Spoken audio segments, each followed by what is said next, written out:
Hello everyone, this is me Juveria Siddika, lecturer in zoology. Today in this session I am going to discuss about the rDNA technology, which is commonly called as the recombinant DNA technology. So first of all we have to see what are the basic principles of the rDNA technology, which principles they have to follow behind this total process.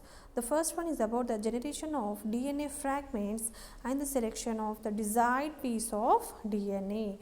Whatever the DNA we want to develop, that we have to extract or take from the desired fragments of the DNA, and then insertion of the selected DNA into the cloning. After taking that, we have to insert into the another cloning vectors like plasmid or cosmid vectors, and then introduction of the recombinant vectors into the host cell, and then multiplication and selection of clones containing the recombinant molecules, expression of the gene to produce the desired products. See, this is the how the process will be done here. In this picture you can see, first of all this is the DNA A and their DNA B, where what we are doing, we are just taking the two desired characters. If we want to develop the desired characters, what we have to do, we have to take the two fragments from the two DNA pieces, and see this cutting is like a in this manner. It is like a zigzag, you can say. Why? Because we have to combine these two compounds of the DNA, from where after the cutting of this fragment it should be like this part is here, and then the larger part after the cutting of this larger piece should be there. From this is the one, this one and this one, and after the joining this part of the another DNA A, and this is the part or the fragment from the DNA B. After that the total new recombinant DNA will be formed. How? The two DNA fragments or the two DNA desired fragments we are taking. After taking that, by the action of restriction enzymes, they have to be cut it down. After cutting that by the another enzyme, it is called as like a ligases, which is also called as a molecular glue. This is called as like a molecular glue. With the help of DNA ligases, these two fragments have to be combined, and then they have to form a new chimeric DNA. This is called as like a recombinant DNA. And see the production of the recombinant DNA by using a human gene and bacterial plasmid. Suppose if you want to develop the insulin, where we have to be insert into the plasmids, this is a human chromosome. Human chromosome, what we are developing, we want to develop the insulin gene, and this insulin gene fragment has to be cut with the help of these restriction enzymes. These restriction enzyme, if you know the function of these restriction enzyme, this cut the DNA fragments. This is also called as like a molecular scissors. See here, restriction enzymes cleave the insulin gene from the chromosome and create the corresponding gap in the bacterial plasmid. So this is a bacterial plasmid. What is the function of this restriction enzyme? Suppose this is a bacterial plasmid. This restriction enzyme is going to cut the bacterial plasmid. After cutting this part, in this place the insulin gene to be inserted. Likewise, this DNA, the cloning vector, in the cloning vector the insertion of the insulin gene will be take place. And after the second step, cleave insulin gene in the place with the cleave plasmid. So this is the part of this green color is a part of plasmid, and there in the gap will be formed due to the action of restriction enzyme, and then insulin gene will be inserted into this restriction, into this plasmid segment. And then after the action of the DNA ligase, this DNA ligase, what is the function of this DNA ligase? It is going to be attached, it is going to be combine the joints, or that it is going to attach the joints after the breakage from the restriction enzyme. See here, the DNA ligase joins the sticky ends of the insulin and gene and plasmid DNA. These combine the plasmid DNA as well as the insulin gene. And why it is called is like a that is the sticky ends? Why? Because after the breakage of these fragment, the fragment should be like this. So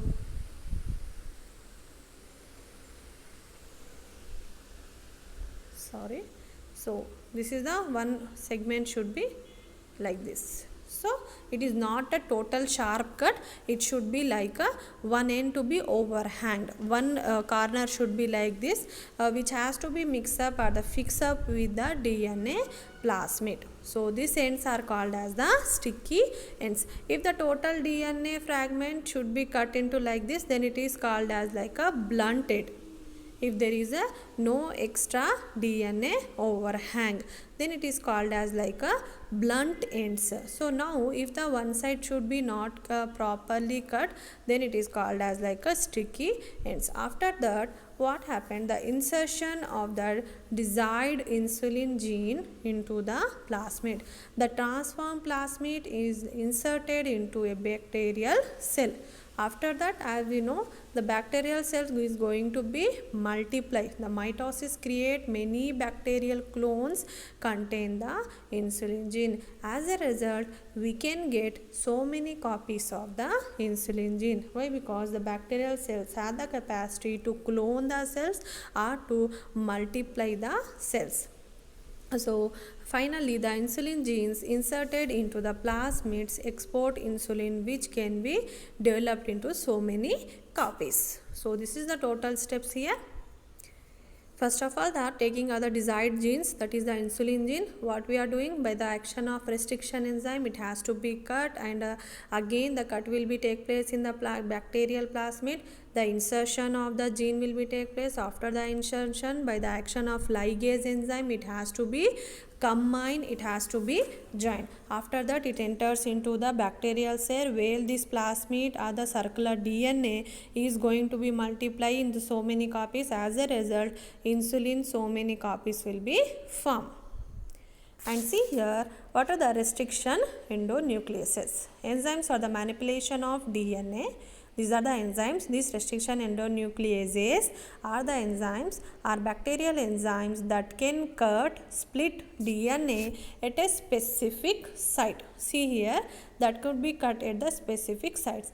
These were first discovered in E. coli, restricting the replication of bacteriophages by cutting the viral DNA. The host E. coli DNA is protected from cleavage by addition of methyl groups. Thus, the enzymes that restricted the viral replications are known as restriction enzymes or restriction endonucleases. And what are the recognition sequences? See, as the function of the restriction endonucleases, it has to be cut at one particular specific site. But what are the specific site? They have to be recognized. So those sites are called as like a recognition sites. Is the site where the DNA is cut by restriction endonucleases. Restriction endonucleases can specifically recognize DNA with a particular sequence of 4 to 8 nucleotides and cleave. What are the cleavage pattern? The cut DNA fragments by the restriction endonucleases may have mostly sticky ends or the blunt ends. DNA fragments with sticky ends are particularly useful for rDNA experiments since single-stranded sticky DNA ends can easily pair with any other DNA fragments having the complementary genes. Complementary genes means suppose in the above strand it should be like A, T, G. In the below strand it should be like a thymine, adenosine and the cytosine. The complement gene sequence should be present. And see again, if you see the classification of the restriction enzymes, it could be like type 1, type 2 and the type 3. The type 1 is don't generate specific fragments, require the presence of magnesium and the ATP and the S-adenyl methionate. The latter activates the enzyme. Tracks along the DNA for a variable distance between the breaking. And type 2, it cut within or immediately adjacent to the target sequence, generate the specific fragments. Here also the magnesium ion will be essential, no ATP required. In the type 3, the requires the ATP and S adenosine methionine for the cleavage and make the break in the DNA 25 base pairs away from the recognition site. And see how the cutting will be take place. The formation of the sticky ends. Again here the one is the larger overhang. Here also see how the cut will be take place. From here the eco R1, that is the eco R1 endonucleases R1 activity will be take place. As a result it cut the two sticky ends. From here the see, you can see this is the part and this is the part. How the cutting will be take place. As a result the combination, they are combined. This is the one part of the another DNA, then this is the another part. This is the part of another DNA. I will just take the two different color. This is the one and this one is the another DNA fragment. So likewise the two DNA fragments are combined to form a chimeric DNA. Again see here, from the two strands of the DNA, how the cutting will be take place by the restriction endonuclease enzyme, and this is sticky end, these are the like a sticky end, these are again going to combine. As a result finally from the two DNA strands are combined and form the two copies of the DNA strands. A restriction endonucleases produces blunt end. Here in this slide you can see how the production of sticky ends, these are the sticky ends will be formed, but whereas in this the blunt end, the total cutting, there is a no extra DNA molecule. So here this is called as like a blunt ends will be formed, no further cleavage or the cutting will be there. And after that DNA ligases. What are these DNA ligases? These were the originally isolate from the viruses, also occur in the E. coli and eukaryotic cells. The cut DNA fragments are covalently joined together by DNA ligase. DNA ligase join the DNA fragments by the forming a phosphodiester bond between the phosphate group of 5 carbon of 1-deoxyribose with the hydroxyl group of 3 carbon of another deoxyribose. So nothing but these DNA ligases are useful for the join the ends of the DNA. What are the host cell?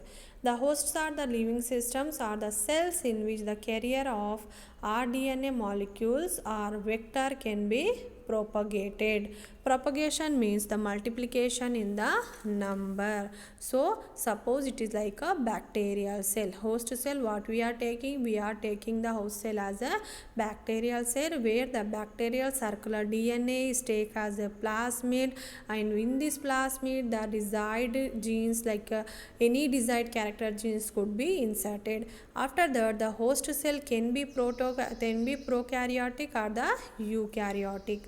Microorganisms are preferred as a host cell since they multiply the faster compared to the cells of higher organisms. And what is the E. coli? This was the first organism. It is like a microorganism used in the DNA technology experiment. The major drawback is that it cannot perform post-transitional modification. So see here what we are taking as a host. We are taking as a E. coli. It is a microorganism and first organism which is useful in the DNA technology experiment. And see again in this diagram you can see clearly how the insertion will be take place. This is like a gene for antibiotic resistance. Antibiotic resistant genes is there. This yellow color part, this is the desired character. It has to be inserted into this round or circular plasmid, and where before the insertion this plasmid ends could be cut. Again it should be in the sticky ends, the formation of the sticky ends by the action of restriction endonucleases. After that this desired character gene could be inserted into the plasmid. See, this is the foreign gene fragment, foreign DNA with genes are the inserted, and this is the foreign DNA. This foreign DNA fragment has to be inserted into this plasmid. After the insertion process completed, it has to transform into the living cell like any bacterial cell. And see, after this enter into this recombinant plasmid, here the multiplication, the number of the genes, number of the copies will be multiply. So this is the process how the recombinant DNA technology will be follows. Again, this is with like a, this is the plasmid and this is the EcoR1. And then EcoR1 plasmid restriction nuclease. EcoR1 is nothing but a restriction enzymes. DNA is cut with the EcoR1 at these points.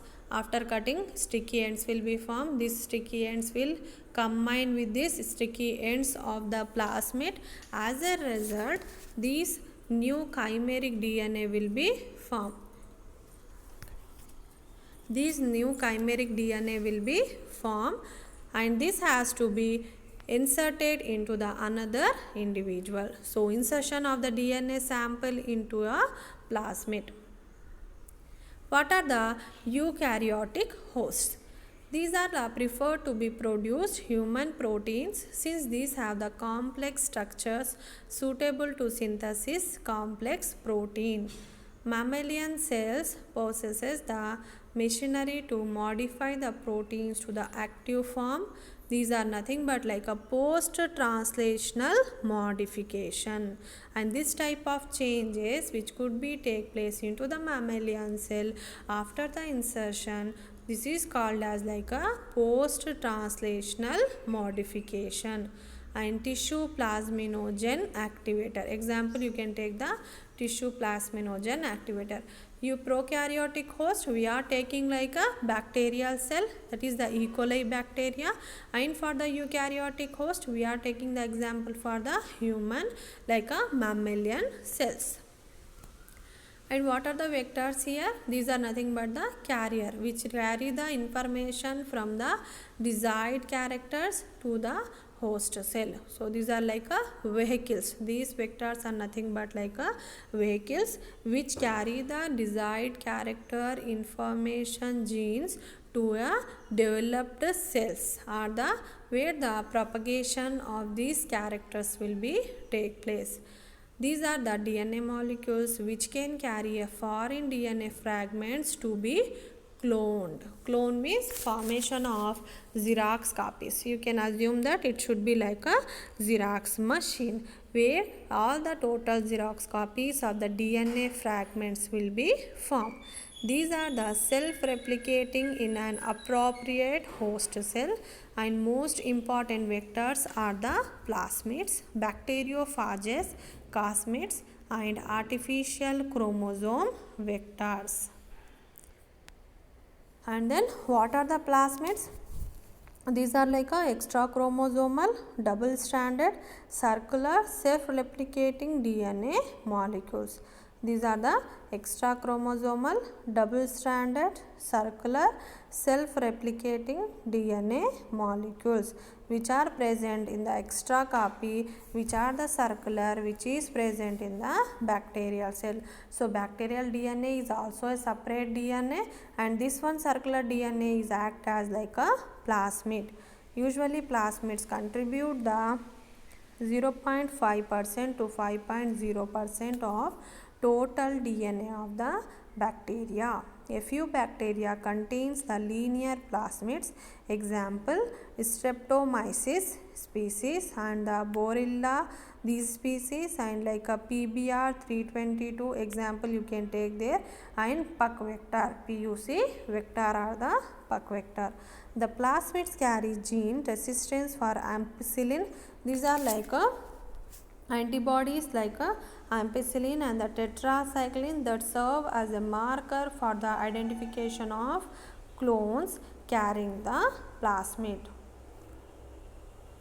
And the another one is a vector, should be like a bacteriophages. So what are these bacteriophages? Are the viruses that replicate within the bacteria. These are the viruses. Actually, these bacteriophages are viruses, but out of the body of individual that should be in the dead in condition. But when it should be inserted into the body of bacteria, it is going to be replicate, means it is going to be form the multiple copies. In case of certain phages, their DNA gets incorporated into the bacterial chromosome and remains the permanently, can take up the larger DNA segments than the plasmid, hence prefer for working with genome of human cells. Example, you can take the example of the bacteriophages, lambda phage vector or phage M13. What are the plasmids? These are the vectors possessing the characteristics of the both plasmids and the bacteriophage. It should be like a combination of plasmids and the bacteriophage. These carry the larger fragments of the foreign DNA compared to the plasmids. So in the plasmid we can insert the small size of the DNA, but if we talk about the plasmids, where we can insert the large piece of DNA fragment. Artificial chromosome vector, it is also called as like a YAC vector or the yeast artificial chromosome. You can take the example of yeast artificial chromosome or the YAC vector, where the human artificial chromosome, you can take the example, or yeast artificial chromosome or bacterial artificial chromosome. These can accept large fragment of foreign DNA. And methods of gene transfers. What are the methods here? If we talk about the methods, how we can be transformed into the plasmid. The first process is like a transformation. The second one is the conjugation. What is the transformation? If we talk about the transformation, the uptake of plasmid DNA by E. coli is carried out in the ice cold calcium chloride and subsequent with the heat shock, that is at the temperature of 37 to 45 degrees centigrade or above the 90 second. So here the transformation will be take place, and the transformation of DNA by the E. coli is carried out in the calcium chloride. How much? That is the ice cold, means 0 degree centigrade. That is the ice cold calcium chloride, and then it subsequent into the heat shock. Treatment with the cold, and after the treatment with the hot or the heat.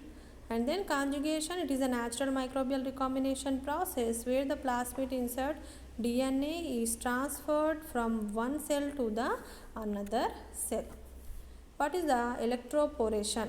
It is based on the principle that high voltage electric pulses can induce cell plasma membrane to fuse, and liposomes mediate gene transfer liposuction, where circular lipid molecules having the aqueous interior that can carry the nucleic acid.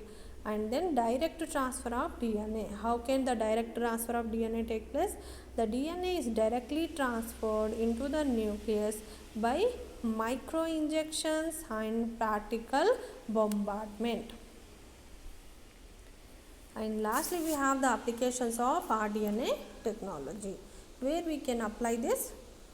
Manufacture of the proteins, hormones like insulin and interferons, plasminogen activating factor, blood clotting factors, and insulin formation and the growth hormones. And in the process of AIDS test has become the simple and rapid with this using this rDNA technology. And the process of the diagnosis of molecular diseases like the sickle cell anemia, thalassemia, familial and then hypercholesterolemia, cystic fibrosis. So in these diseases are simply diagnosed by using this rDNA technology. And then parental diagnosis. DNA from cells collected from amniotic fluid and the chorionic villi. If the detection of the parents to the newborn child will be take place in these suspicious cases, by following this rDNA technology, the parental diagnosis will be take place. And then what is the gene therapy? This is achieved by cloning a gene into a vector. A gene has to be cloned, means formation of the Xerox copies. Where this form of the Xerox copies will be take place? In the vector insertion. Then it will be ready for taking up and incorporated into the genome of host cell. ADA deficiency has been successfully treated. So application of in the agriculture, where we can apply this by the using of rDNA technology. Genetically engineered plants are developed to resist drought and the diseases. Good quality of the food and increase the yield of crops is also possible. And in the industrial application, where we can apply like enzymes used to produce the sugar, cheese, detergents and protein products used as the food additives, increases nutritive values based on the besides imparting flavors. And in the field of like forensic medicines, like the restriction analysis pattern of DNA of one individual will be very specific, that is in the use of like fingerprinting, that is the DNA fingerprinting, but the pattern will be different from person to person. It helps to identify the criminals. Forensics, so what we have to do, we have to identify the criminals and to settle disputes of the parenthood of the children. If you want to know the parenthood, who is the legal parents of the children, then we have to who is the genetic parents of the child. In that suspicious cases, we have to go for this technology. And in the field of like transgenesis, gene replacement therapy will not pass on to offsprings. Therefore, genes are transferred into fertilized ovum, which will be found in the embryo. And then we have the gene cloning. The recombinant DNA molecule is transferred to the host cell. Within the host cell, it replicates, produce dozens of identical copies. That process is called as the formation of identical copies. This process is called as like a gene cloning. The cloned DNA can be recovered from the host cell, purified, analyzed and transcribed. It is a mRNA translated. Gene products, isolates and used for research are the sold commercially. Again see how the one gene could be copying in the by using this rDNA technology, the insertion of the gene from the desired character of the fragment, that is the foreign DNA. It has to be again inserted into, suppose this is the foreign DNA, it is cut with the EcoR1, it has to be inserted into this plasmid. After the insertion, the multiple copy will be formed. As a result, it could be used in the commercially in the industrial level. And what are the gene libraries? Collection of the cloned DNA sequences, where all the information of the DNA will be present. Each clone segment relatively is small. Many separate clones are required. Libraries are the genomic chromosome specific cDNA. These are like a cDNA. It is a source or the resource that can be used to retrieve any of the genes from our starting material. And by this we are end up with the topic like rDNA technology and what is the gene cloning, what are the applications of rDNA technology in the day-to-day life. Thank you.